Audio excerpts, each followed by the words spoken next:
একটা প্যারাগ্রাফ লেখার সময় আহ, তোমার মানে কিছু কিছু লাইন থাকবে যেগুলো প্যারাগ্রাফে ভালো মার্কস পাওয়ার সম্ভাবনা বাড়িয়ে দিবে। এর মধ্যে একটা যেটা সেটা হচ্ছে, যেমন ধরো এই সালগুলো, এই যে যেটা দেখতে পাচ্তেছো, দেখতেছো? জি স্যার। হ্যাঁ, এই ধরনের সালগুলো, যেমন ম্যান্ডেলা সে Yes, sir. জন্মগ্রহণ করেছে কোথায়? সাউথ আফ্রিকার কত সালে? 18 জুলাই 1918, এত সালে সে জন্মগ্রহণ করেছে। এবং এরপরে আমরা যেটা পড়েছিলাম সেটা হচ্ছে he was in he was in forefront anti apartheid movement. এই ফরিফ্রন্ট শব্দের অর্থ কি? এই ফরিফ্রন্ট শব্দের অর্থ অগ্রগামী, অর্থাৎ সবার চেয়ে সে অগ্রগামী ছিল। এই আমি এটা তোমাদেরকে আহ, আহ, বলবো, আমি একটু পরে লেখার জন্য বলবো, বুঝতে পারছো? এই ফরিফ্রন্ট শব্দের অর্থ কি? অর্থাৎ সে সবার চেয়ে কি ছিলেন? অগ্রগামী ছিলেন। কোথায়? Anti apartheid movement. Anti apartheid শব্দের অর্থ কি বলেছিলাম? অ্যাপার্থাইড শব্দের অর্থ বৈষম্য। অ্যান্টি অ্যাপার্থাইড মানে বৈষম্যের বিরুদ্ধে যে মুভমেন্ট হয়েছিল সাউথ আফ্রিকায়, সেখানে সবার অগ্রগামী ছিলেন কে? ম্যান্ডেলা। আমি কথা ক্লিয়ার করতে পারছি? Yes, sir. Yes Yes, sir. Sir. হ্যাঁ, তারপরে আমরা জানি, এই ইনফরমেশনটা আমরা জানি, যেটা 1964 এ he was sentenced to life imprisonment. imprisonment মানে তাকে একটা দণ্ড দেওয়া হয়েছিল, অর্থাৎ জেলের দণ্ডে তাকে 1964 সালে তাকে imprisonment দণ্ড দেওয়া হয়েছিল, and sent to Robben Island and released from the prison in 1990 after 26 years.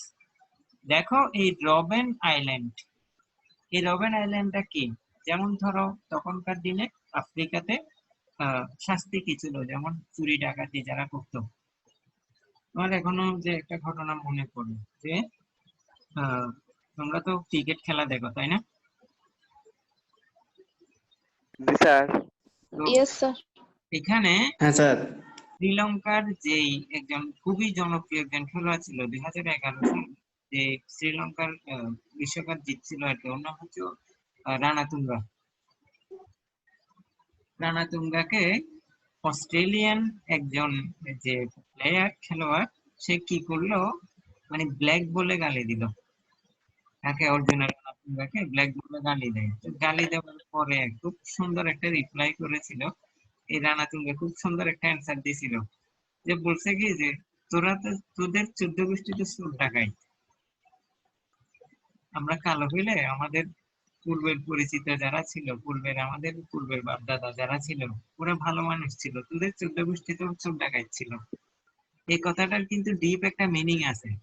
যেমন ধরো অস্ট্রেলিয়া এমন একটা দেশ যেখানে ধরো রাশিয়া বা আমেরিকায় যারা চুরি ডাকাতি করতো, ওদেরকে শাস্তি স্বরূপ কোথায় পাঠাই দিত?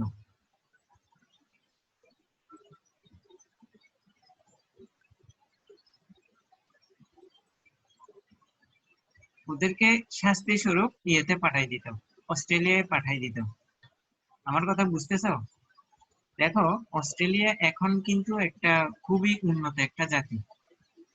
এই চোর ডাকাত গুলো মানে তাদের নিজেদেরকে পরিবর্তন করতে করতে তারা আজকে এই পর্যায়ে পৃথিবীতে প্রায় 2 নম্বর শক্তিধর একটা কান্ট্রি হিসেবে পরিচিত অর্থনৈতিক দিক দিয়ে।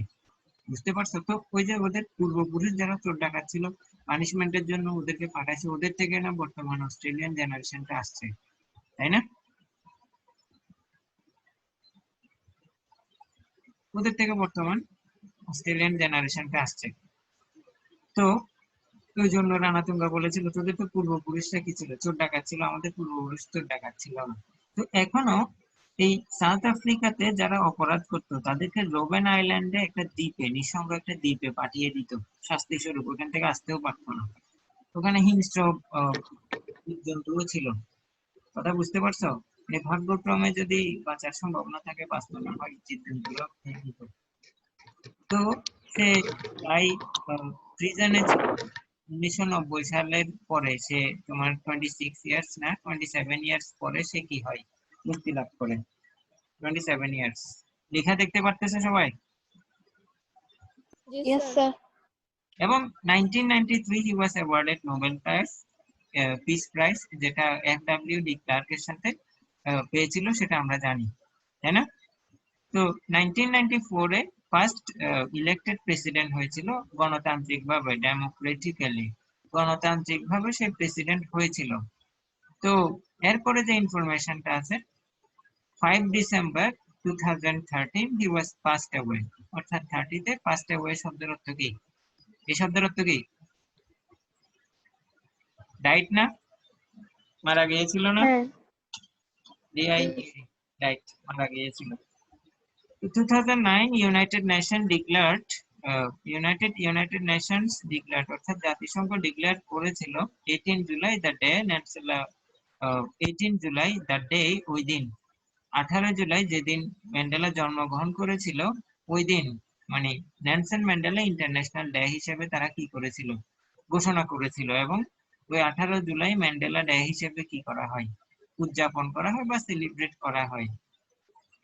তো ইন রিকগনিশন অফ মানে স্বীকৃতি স্বরূপ এই দিনটা তারা উদযাপন করে, স্বীকৃতি স্বরূপ, রিকগনিশন শব্দের অর্থ স্বীকৃতি, ম্যান্ডেলার যে কন্ট্রিবিউশন বা অবদান আছে পৃথিবীতে শান্তি স্থাপনে, ম্যান্ডেলার যে অবদান আছে সেটা স্বীকৃতি স্বরূপ 18 জুলাই সবাই কি করেছে? 18 জুলাই ওই দিনটা ম্যান্ডেলা ডে হিসেবে কি করা হয়? পালন করা হয়।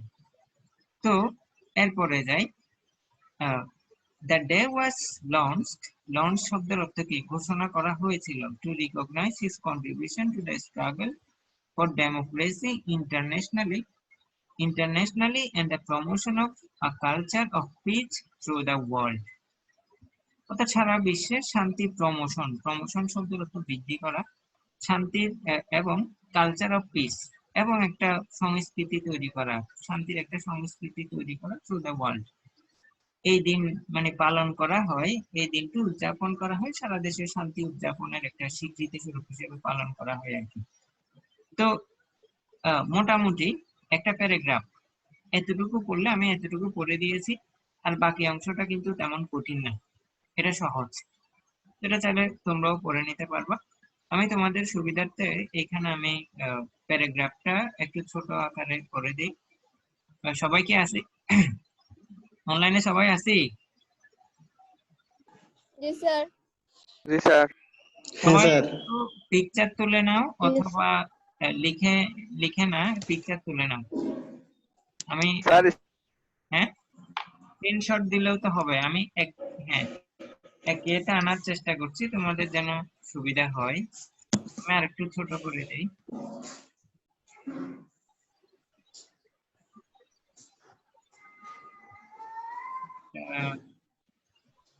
করে দিই, হ্যাঁ এখন একটা স্ক্রিনশট নিয়ে নাও তো সবাই।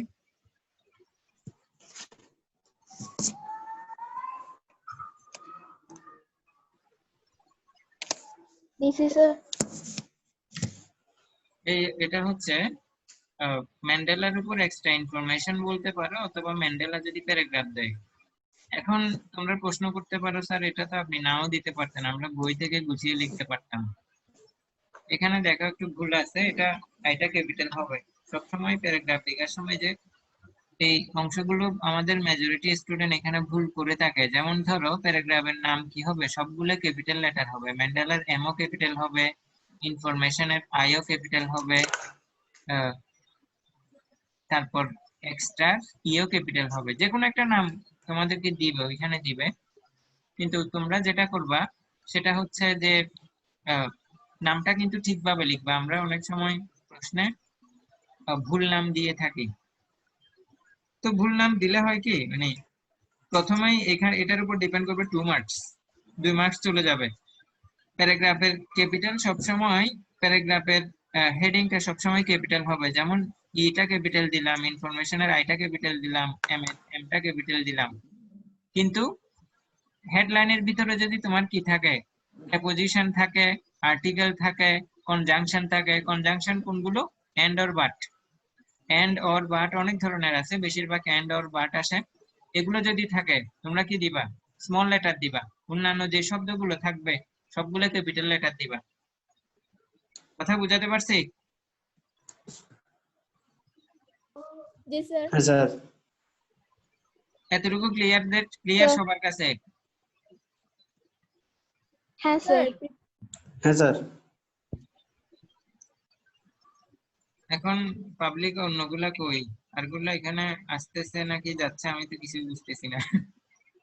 আছে কয়জন? আসে এখন অনলাইনে দেখা যাচ্ছে ঋতুকে দেখা যাচ্ছে, চারজন। ঋতু, চৈতি, সুদীপকে দেখা যাচ্ছে, আরেকটা গায়েব হয়ে গেছে, রূপ কই? চলে গেছে। আচ্ছা মনে হয় নেটের ডাউন হচ্ছে মনে হয়। আরেকজন ছিল মিজান ছিল, এরকম নেটে ডাউন হচ্ছে। তো এইটার উপরে আরেকটা গুরুত্বপূর্ণ প্রশ্ন আসবে।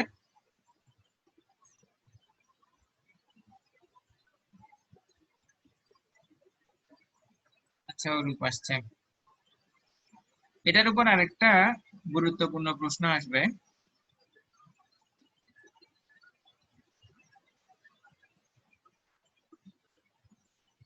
গুরুত্বপূর্ণ যে প্রশ্নটা আসবে সেটা হচ্ছে, আসো এবার, হ্যাঁ এটা দেখতে পাচ্ছ সবাই? জি স্যার। জি স্যার। হ্যাঁ স্যার। এটা এখন আমাকে সলভ করে দাও, এই যা পড়াইছি সেটার উপর, এরপর এবং আমি শেষের দিকে অ্যান্সার দিব।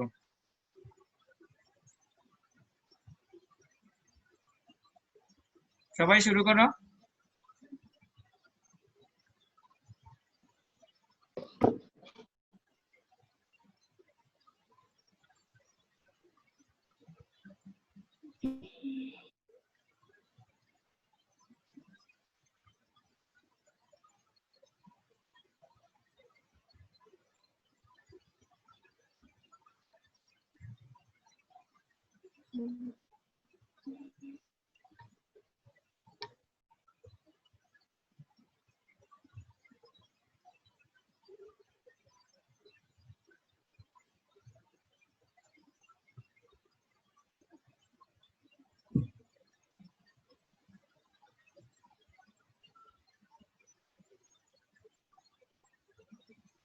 যা করার তোমাদেরকে আমি সময় দিচ্ছি, 10 মিনিটের মতো সময় থাকবে আর কি।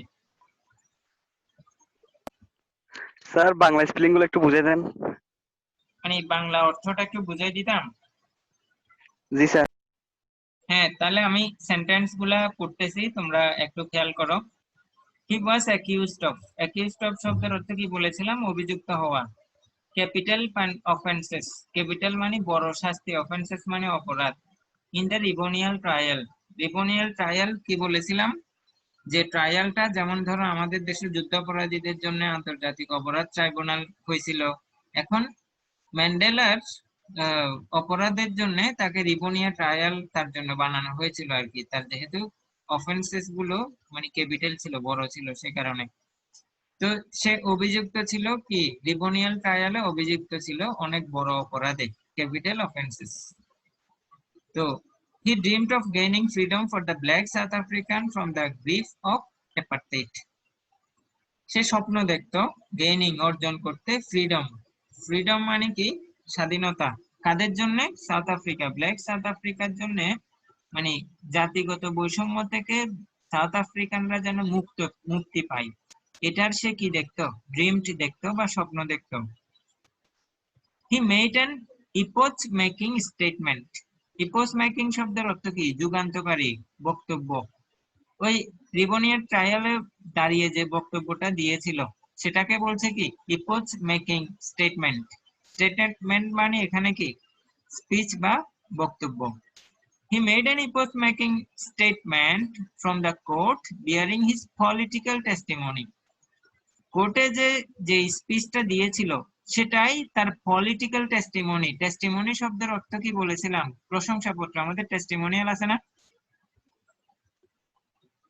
জি স্যার। হ্যাঁ, এই টেস্টিমনি হচ্ছে সে কোর্টে দাঁড়িয়ে যে বক্তব্যটা দিয়েছিল সেটাই হচ্ছে তার রাজনৈতিক প্রশংসার দাবিদার। তারপর গর্ডিমার, সে একজন লেখক, নাদিন গর্ডিমার, তোমাদেরকে ওই পড়ানোর সময়ে বলেছিলাম। গর্ডিমার রিমার্ক মানে উল্লেখ করেছিল, হিম কাকে? ওই ম্যান্ডেলাকে। as the epicenter of their time. Epicenter মানে কি, সব সময় যে উপস্থিত থাকে, অন্তরে যে সব সময় বিদ্যমান থাকে, অর্থাৎ তার সময়ে সে তার মানে সব সময় সময়ে মানে প্রতিটা সময়ে, যেমন ধরো আমাদের দেশে মুক্তিযোদ্ধাদের অবদান সব সময় আমাদের সাথেই বহন করি। কারণ কি, তারা আহ ধরো স্বাধীনতা যদি স্বাধীন যদি করতে না পারতো, আমরা কিন্তু এই ধরনের সুন্দর একটা রাষ্ট্র পেতাম না।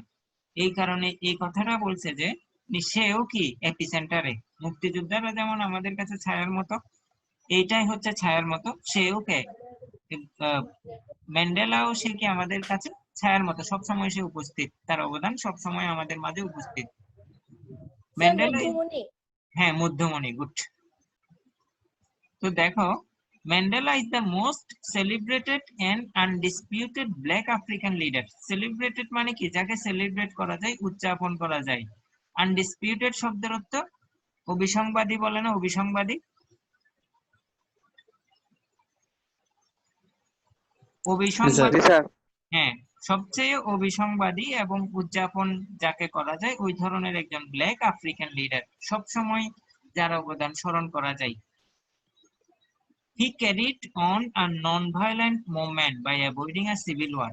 Non-violent খুবই চমৎকার একটা শব্দ। বাংলাদেশে যখন মুভমেন্ট হয়, এখানে ভাঙচুর হয় না, সংঘর্ষ, ধাওয়া পাল্টা দেওয়া কি যে হয় এটা বলার বাইরে। প্রথমত মিছিল বের হলে গাড়ির উপর ক্ষোভ,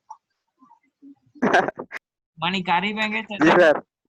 মানে কি যে করবে তাদের মাথায় আসে না, কি জন্য গাড়ি ভাঙে সেটাও বুঝে না, আসলে কেন ভাঙতেছে সেটাও জানে না, মানে ওই ধরনের একটা অবস্থা। পাইছে একটা গরিব মানুষ, সে লোন টোন করে ধার করে একটা গাড়ি কিনলো, সে যেন একটু শান্তিতে চলতে পারে, এই নেমে যাওয়ার পরে ধুমধাম করে ভেঙে দিল। এটা হচ্ছে কি, মানে ভায়োলেন্ট, মানে সহিংস। নন ভায়োলেন্ট শব্দের অর্থ, এই শব্দটা যেটা দেখতে পাচ্ছ, এটা হচ্ছে অহিংস। এখানে কোনো কি নাই, হিংসা নাই। অর্থাৎ তারা মুভমেন্ট করে কিরকম, ধরো এই যে নন ভায়োলেন্ট মুভমেন্ট গুলো কিরকম, ধরো শান্তিপূর্ণভাবে হেঁটে যাবে, তারপর প্রেস ক্লাবের সামনে দাঁড়িয়ে মানববন্ধন করবে, এগুলো হচ্ছে নন ভায়োলেন্ট মুভমেন্ট। তো হি ক্যারিড অন শব্দের অর্থ কি, চালিয়ে গিয়েছিল, non violent movement by avoiding a civil war. Civil war শব্দের অর্থ গৃহযুদ্ধ, অর্থাৎ গৃহযুদ্ধ ত্যাগ করে, গৃহযুদ্ধ ছাড়া সে অহিংস আন্দোলন চালিয়ে গিয়েছিল। অহিংস পরম ধর্ম, ওই যে বুদ্ধিস্ট যারা আছেন ওদের একটা সুন্দর, খুবই চমৎকার একটা স্লোগান, অহিংসা পরম ধর্ম, অর্থাৎ তারা কাউকে হিংসা করে না, এটা জি হচ্ছে স্যার, আমরা এই যে এই যে চৈতি, হ্যাঁ, এটা মানে খুবই চমৎকার, আমারও বেশ ভালো লাগে এই মানে আইডিয়াটা। অহিংস মানে হিংসা করা যাবে না, কাউকে হিংসা করা যাবে না, সেটা এটা ছোট প্রাণী হোক না কেন, যত নিকৃষ্ট হোক না কেন, যত ছোট হোক না কেন, নিকৃষ্ট তো বলাই যাবে না। এটাই হচ্ছে মানে মানে অহিংস ওই যে আন্দোলন, non violent movement. He was awarded the Nobel prize shared F W D. Klerk. এই এফ.ডব্লিউ.ডি. ক্লার্কের কথা আমি প্যাসেজে বলেছিলাম। এফ.ডব্লিউ.ডি. ক্লার্ক এই ইয়েকে, কাকে, ম্যান্ডেলাকে কি করেছিল, মুক্ত করেছিল জেল থেকে 3 বছর আগে, তার কিন্তু 30 বছর সাজা হয়েছিল, কিন্তু এফ.ডব্লিউ.ডি. ক্লার্ক তাকে 3 বছর আগে জেল থেকে মুক্ত করেছিল, এবং তারা যৌথভাবে কি পায়, নোবেল পিস প্রাইজ পায়। He fought against racial discrimination all through his, sir আমাদের যদি হ্যাঁ কোয়েশ্চেন করা হয় যে কয় বছর স্পেন্ড করেছিলেন নেলসন ম্যান্ডেলা 27 কারাগারে, 27 years, তখন 27 years he was in jail for 27 years. হ্যাঁ, okay sir. he accused of 30 years jail. Accused of মানে অভিযুক্ত হয়েছিল 30 বছর জেলের জন্য, but F.W.D. Clark helped him to get free from the jail earlier, 3 years earlier. F.W.D. Clark তাকে help করেছিল 3 বছর আগে বের হওয়ার জন্য, এবং যৌথভাবে তারা কি পায়, নোবেল পুরস্কার পায়। F.W.D. Clark আর কে ম্যান্ডেলা যৌথভাবে কি পায়, নোবেল পিস প্রাইজ পায়। তো ম্যান্ডেলা হি ফট against racial discrimination all through his life. Racial discrimination শব্দের অর্থ কি, জাতিগত বৈষম্য, এটার বিরুদ্ধে সে সারা জীবন, ফট শব্দের অর্থ ফাইট করেছিল, এগেইনস্ট সারা জীবন ধরে এটার বিরুদ্ধে সে ফাইট করেছিল। He lived for an ideal of a democratic and free society. He lived for, সে বেঁচে ছিল for an ideal and democratic free society, অর্থাৎ সে স্বপ্ন দেখতো একটা মানে তার মধ্যে একটা আদর্শ ছিল, সেটা হচ্ছে একটা গণতান্ত্রিক এবং মুক্ত সোসাইটির একটা কি ছিল, আদর্শ ছিল, এবং সেটার জন্যই সে বেঁচে ছিল। He was imprisoned for nearly 3 decades, সে ইমপ্রিজন মানে জেলে আবদ্ধ ছিল ফর নিয়ারলি 3 ডিকেডস, প্রায় তিন কত বছর, 3 ডিকেডস মানে এক ডিকেড সমান 10 বছর, 3 ডিকেড সমান কত বছর, 30 বছর। তো সে 30 বছরের মানে নিয়ারলি প্রায় 30 বছর কি ছিল, জেলে আবদ্ধ ছিল, ইমপ্রিজন ছিল। সবাই বুঝতে পারছো? Yes, sir. এখন হ্যাঁ এটা স্যার। সলভ করে দাও, আমি শেষের দিকে অ্যান্সার দিয়ে দিব, যেহেতু বুঝিয়ে বললাম 5 মিনিট সময় দিলাম। তোমরা এখন করা শুরু করো।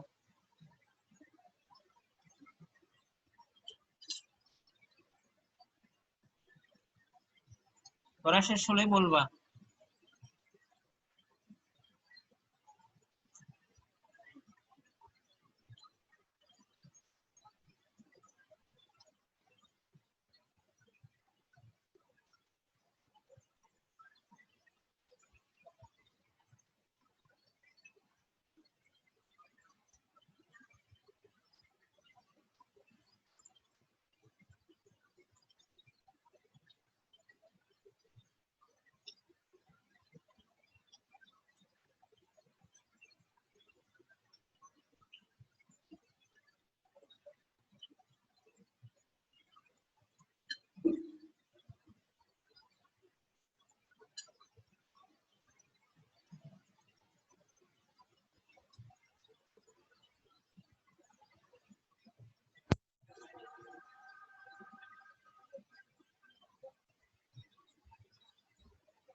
শুধু নাম্বারগুলো লিখলে হবে, শুধু নাম্বারগুলো লিখলে হবে, এ বি সি পাশে এভাবে লিখে গেলেই হবে।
সবাই কি আছে নাকি চলে গেছে?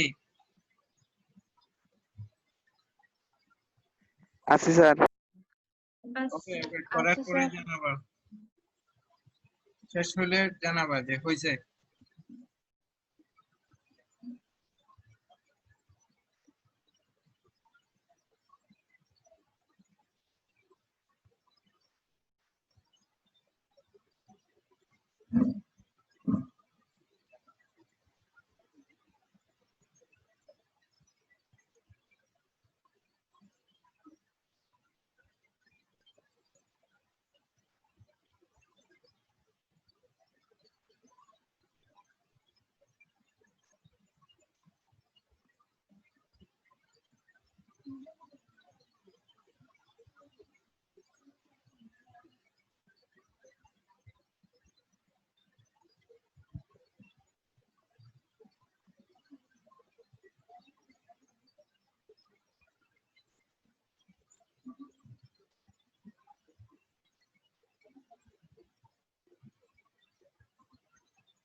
অরূপ আর চৈতি মারমার হয়েছে, তাই না? জি স্যার। Sudip, Yes, sir. ঋতু, মিজান হয়েছে? Yes, sir. স্যার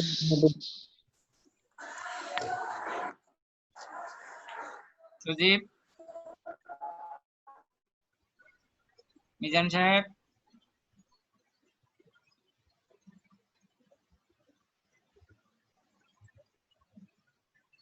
স্যার মোটামুটি হয়েছে স্যার। আচ্ছা মোটামুটি। মিজান ডান, মিজানেরও হয়েছে।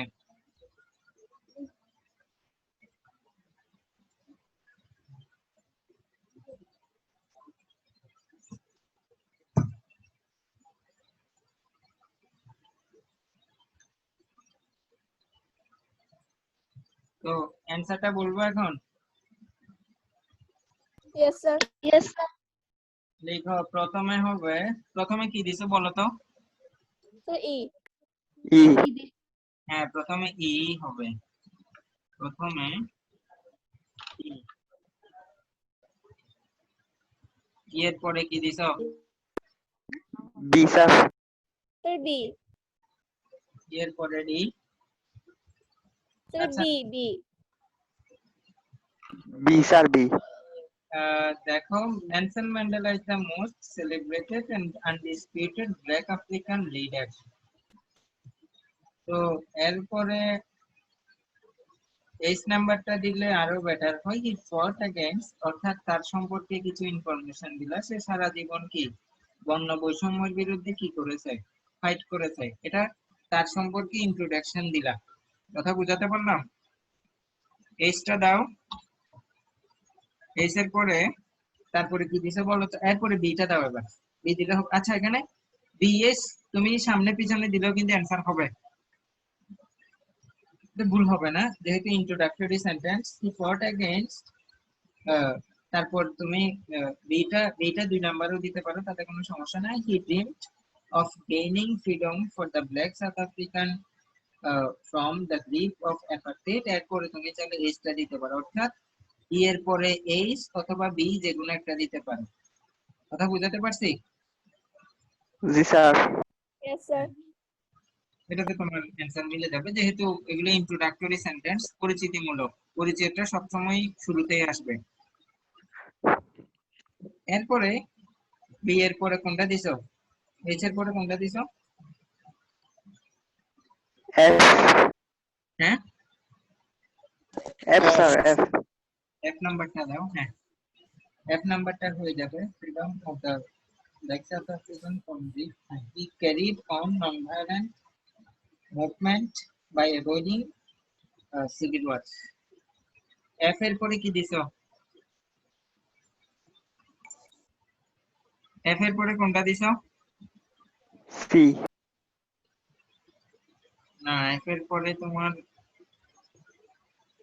Sir, J.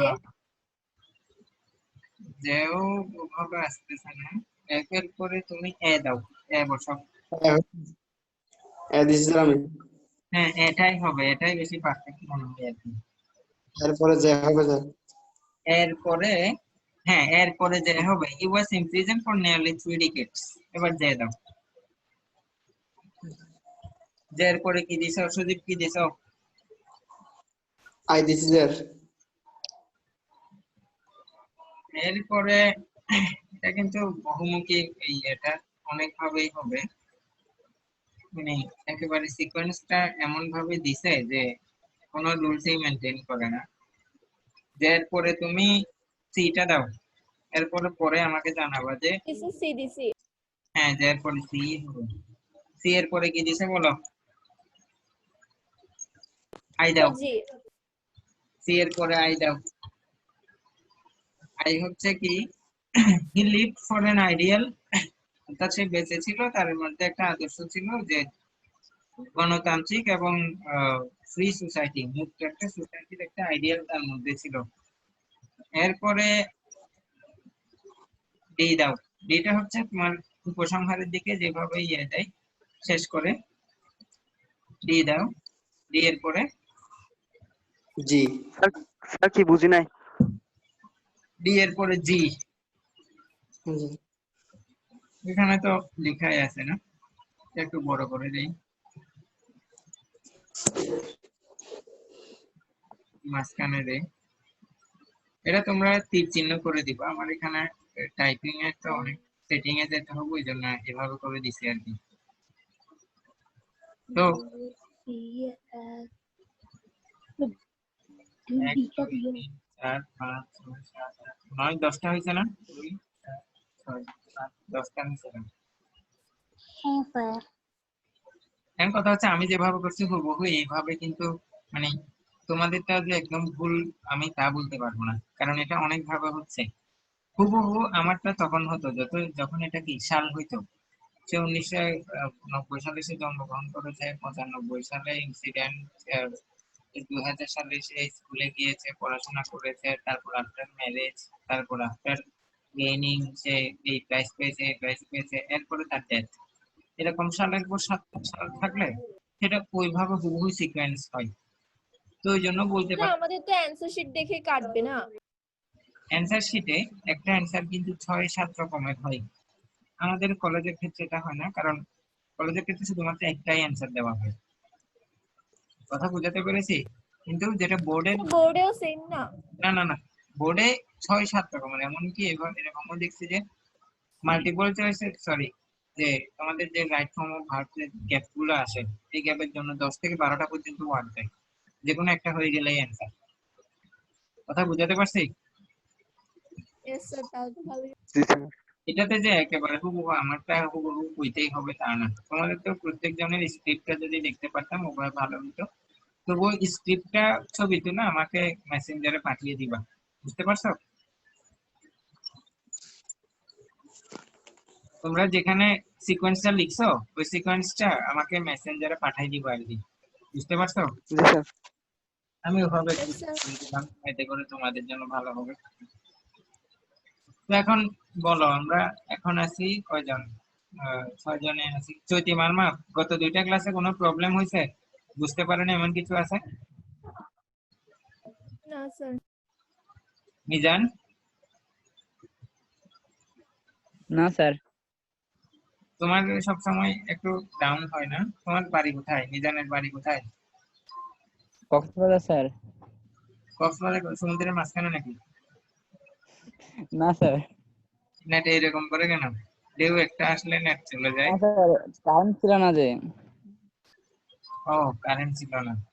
কারেন্ট না থাকলে নেট থাকে না, কি টেলিটক নাকি? ওয়াইফাই ওয়াইফাই দিয়ে চালাই তো স্যার, এমনি তো এমবি থাকে না মোবাইলে। ও আচ্ছা আচ্ছা, আচ্ছা যেভাবে হোক। এরপরে ঋতু, তোমার কত দুটো ক্লাসে কি আজকের ক্লাস কালকের ক্লাসে কোনো প্রবলেম? কই ঋতু কই? হ্যালো, আচ্ছা ও হয়তো আমাদের এখানে রিচ হতে পারছে না, এখানে তো আছে কিন্তু। আচ্ছা অরূপ বলো, গত দুটো ক্লাসে কোনো প্রবলেম? না স্যার। সুদীপ? না স্যার। আচ্ছা তাহলে আমরা আজকের ক্লাস এখানে শেষ করি।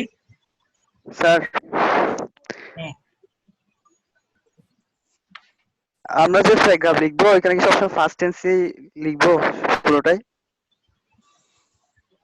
ঘটনা যদি অতীতের হয় সাধারণত পাস্ট টেন্সেই লিখতে হয় আর কি। ঘটনা ধরো তোমাকে, ধরো নেচার অফ বাংলাদেশ, বাংলাদেশের নেচার নিয়ে লিখতে বললো, তখন তুমি কি করবা? তখন অবশ্যই প্রেজেন্ট টেন্স, তারপর past present tense past tense দুটোই লিখতে হবে।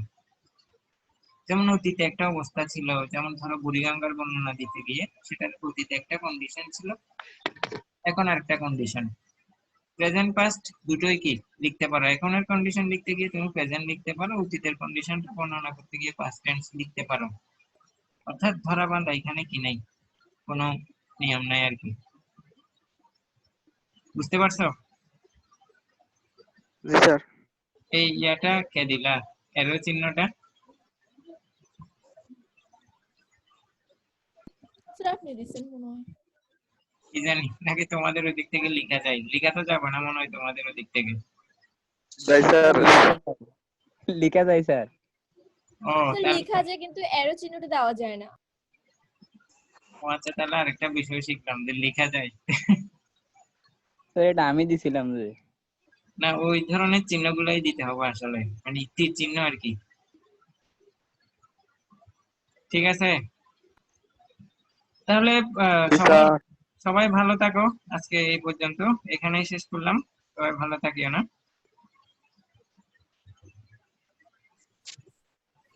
স্যার আপনিও ভালো থাকবেন স্যার। ওকে, আল্লাহ হাফেজ। আল্লাহ স্যার নমস্কার। হাফেজ, সালাম আলাইকুম নমস্কার। স্যার। আসসালামু আলাইকুম স্যার। ওয়ালাইকুম আসসালাম।